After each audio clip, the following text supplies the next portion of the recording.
ब्रह्मांड कब, कैसे और क्यों? ब्रह्मांड की उत्पत्ति को लेकर जितनी रिसर्च की जाती है, ये मिस्ट्री और उलझती जाती है। इस बात में कोई शक नहीं कि विज्ञान के दम पर आज इंसान मंगल तक पहुंच गया, चांद पर घर बसाने की तैयारी है।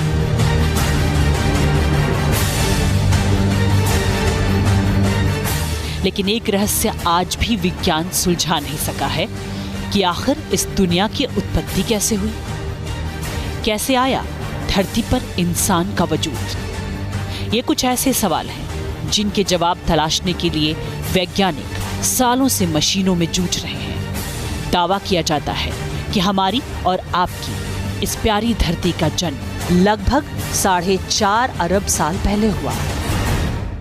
लेकिन इस ग्रह पर पहले किसने सांस ली, ये सवाल आज भी मिस्ट्री बना हुआ है।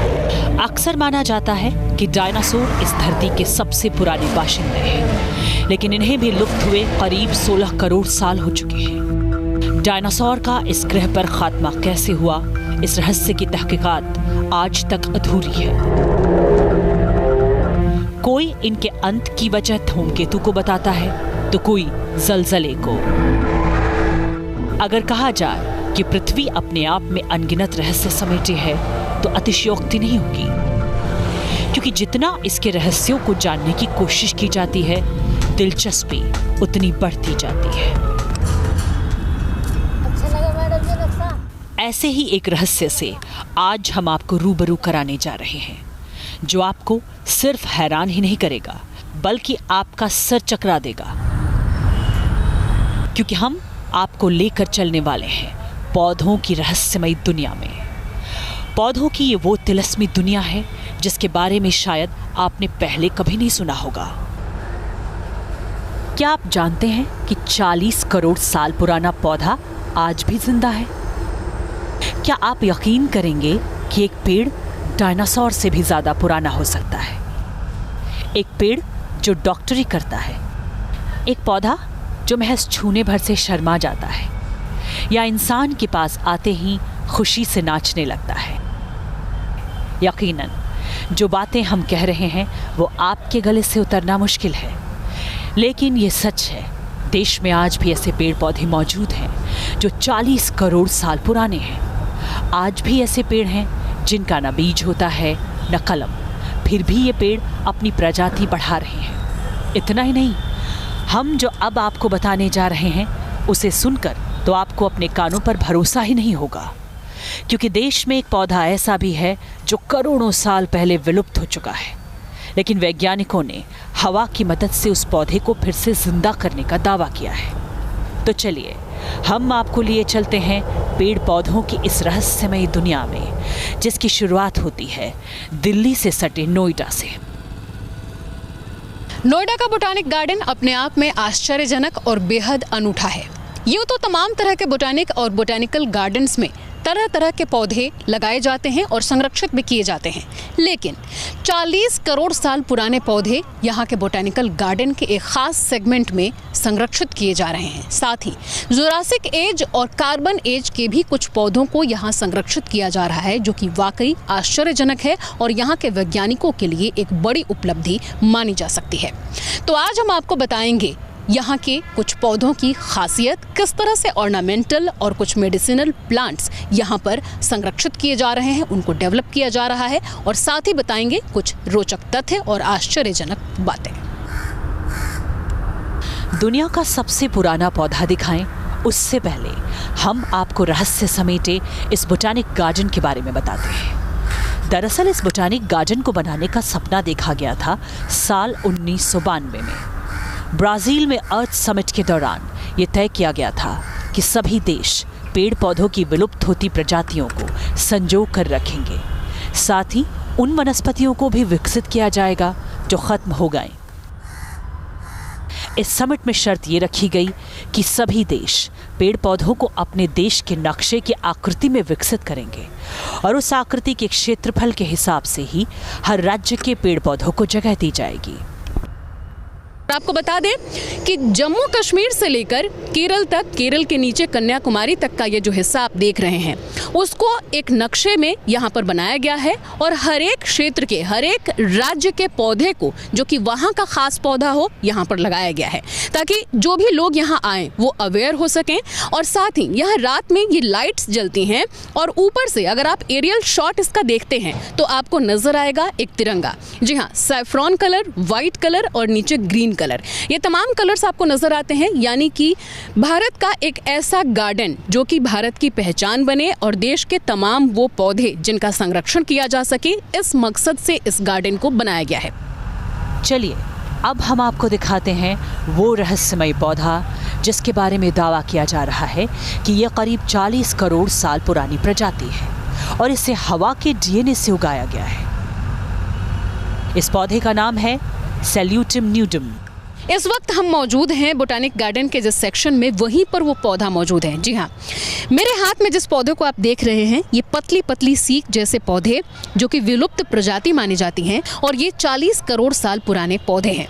नई नई कुछ टहनियाँ भी यहाँ निकल रही हैं। इस पौधे की खासियत आपको बता दें, सेल्यूटिम न्यूडम इसका वैज्ञानिक नाम है। इकलौता ये यहाँ पर पौधा है, एक गमले में लगाकर इसको रखा गया है। इसको काफ़ी मुश्किल से डेवलप किया गया है। आपको बता दें ये विलुप्त प्रजाति है, लेकिन जो साइंटिस्ट ने इसको डेवलप किया है, आप सोच रहे होंगे कि 40 करोड़ साल पुराने इस पौधे को आखिरकार डेवलप कहाँ से किया गया जबकि ये विलुप्त हो चुकी थी।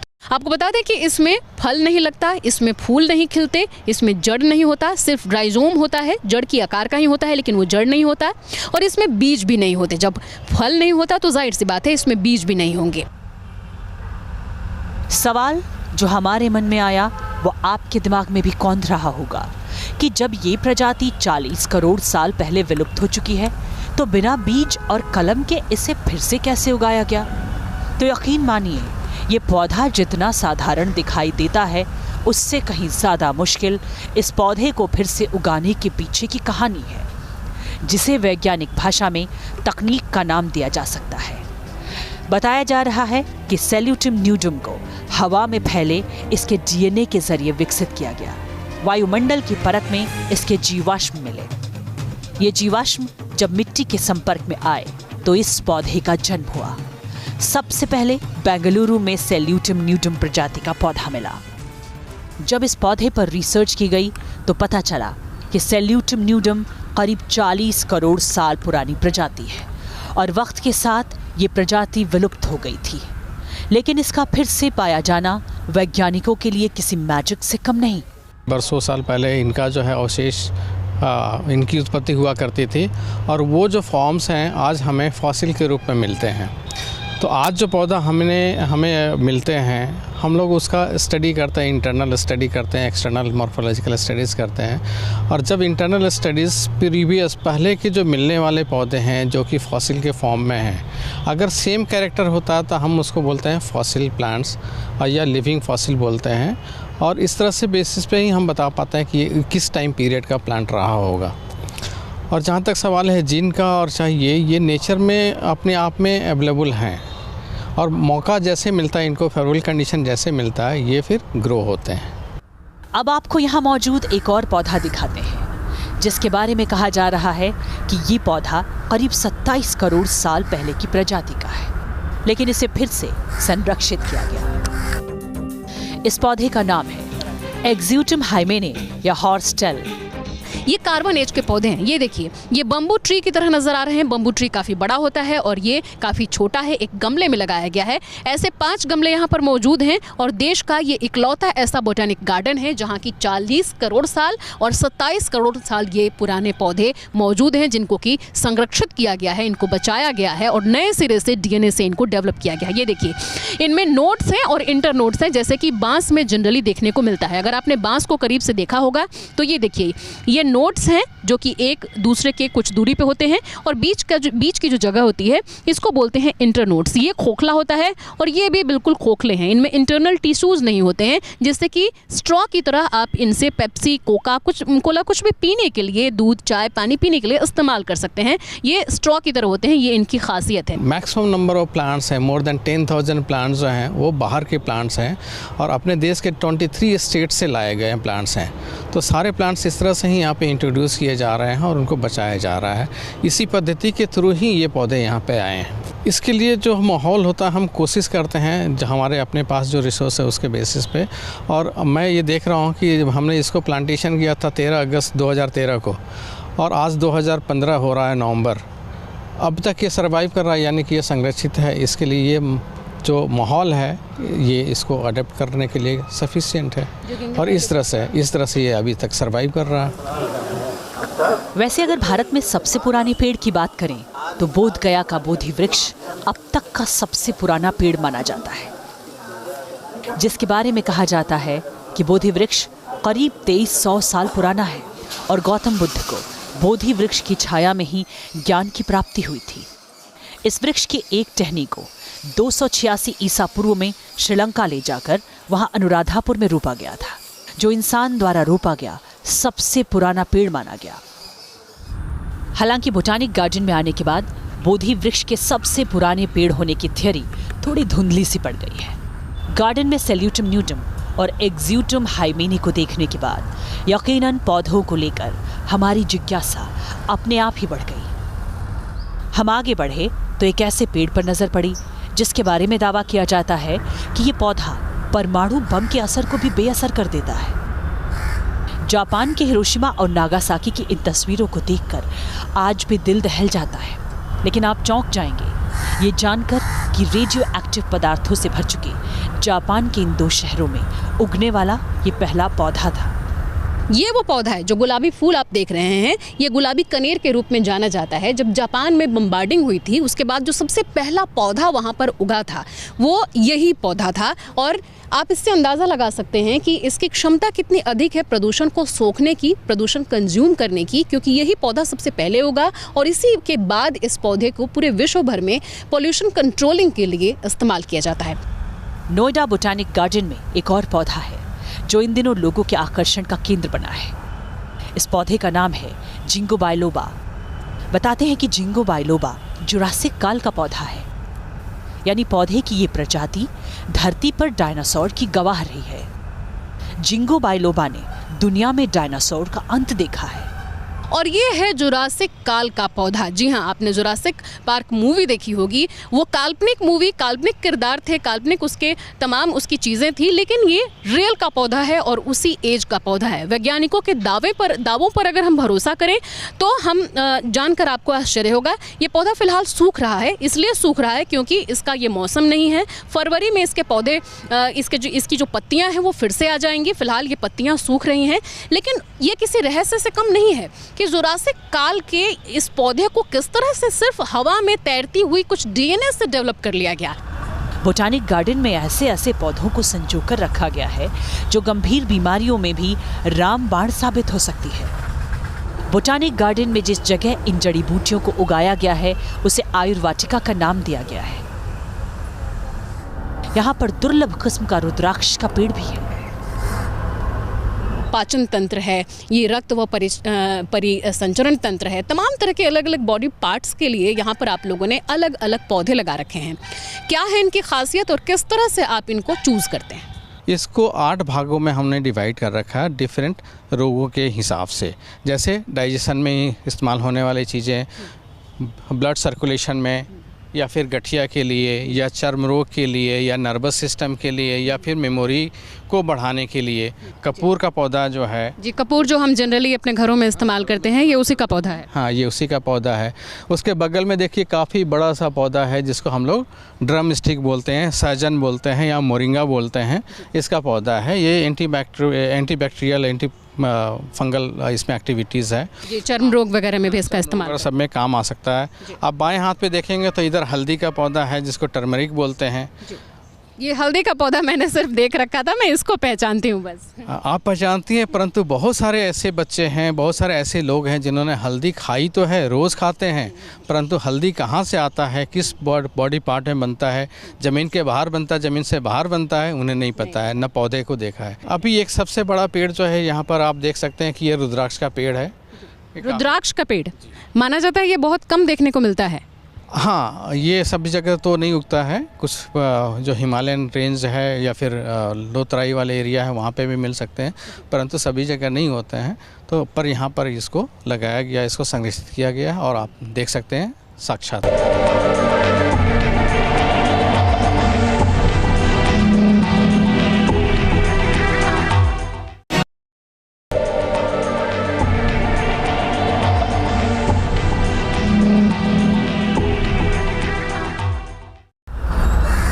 बात आयुर्वेदिक चिकित्सा के क्षेत्र में आने वाली वनस्पतियों की हो गई, तो अब आपको दिखाते हैं कमल का फूल। अक्सर हम देवी लक्ष्मी के हाथ में मौजूद पुष्प को ही कमल का फूल समझते हैं, लेकिन हकीकत में कमल जैसा ही दिखने वाला फूल 3 तरह का होता है।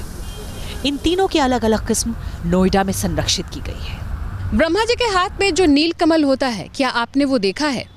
माता लक्ष्मी के हाथ में जो लाल रंग का कमल फूल होता है, क्या आपने वो देखा है? या माता सरस्वती हाथ में जो सफ़ेद कमल का पुष्प धारण की होती हैं, क्या आपने वो देखा है? आप कहेंगे शायद नहीं, लेकिन बोटैनिक गार्डन के जिस सेगमेंट में हम आ चुके हैं, ये है एक्वेटिक सेगमेंट, और यहाँ पर वो तमाम तरह के फूल मौजूद हैं। कमल, कुमुद और कुमुदनी, ये 3 अलग अलग पौधे हैं। नॉर्मली सभी को लोग कमल बोलते हैं, पर ऐसा नहीं है। कमल को हम लोग अंग्रेजी में वो देखें तो नीलम्बो बोलते हैं, कुमुद को निम्फिया बोलते हैं और कुमुदनी को नीलम्बॉयड बोलते हैं। तो 3 अलग अलग पेड़ पौधे हैं, ये पौधे हैं जो कि पानी में उगते हैं, और इन तीनों की अलग अलग प्रॉपर्टीज़ हैं। जो स्टूडेंट्स आते होंगे स्कूल और कॉलेजेस के, वो इन अलगी को, ये दूसरे जो प्लांट्स हैं इनको, जो तमाम तरह के निम्फिया और कुमुदनी कमल के बारे में आप बता रहे हैं, इन सबको देखते होंगे, उनको भी आप लोग टीच करते हैं, उनको जानकारी देते हैं? ज़रूर, ऐसा है कि उनको, जैसा मैंने अभी डिफ़ाइन किया कि कैसी ये कुमुद, कमल और कुमुदनी है, तो उनको हम यहाँ पे डिटेल में बताते हैं ताकि उनका नॉलेज हो, तो प्रॉपर नॉलेज उनको मिले। ऐसा नहीं कि एक प्लांट को ही हम देख करके एक जनरल धारणा हम तैयार कर लें कि सारे पानी में उगने वाले सारे पौधे कमल हैं, ऐसा नहीं है। तो इनका यहाँ पे वेरिएशन वो देख पाते हैं और अपने आप उसको डिफ्रेंशिएट कर पाते हैं कि किस तरह का पौधा को हम क्या बोलते हैं, वो उनको यहाँ पे वो लाइव देखते हैं। बताया जाता है कि इस गार्डन में विलुप्त हो रहे पेड़ पौधों की करीब 360 प्रजातियां हैं, जिन्हें संरक्षित करने में करीब 3 साल का वक्त लगा है।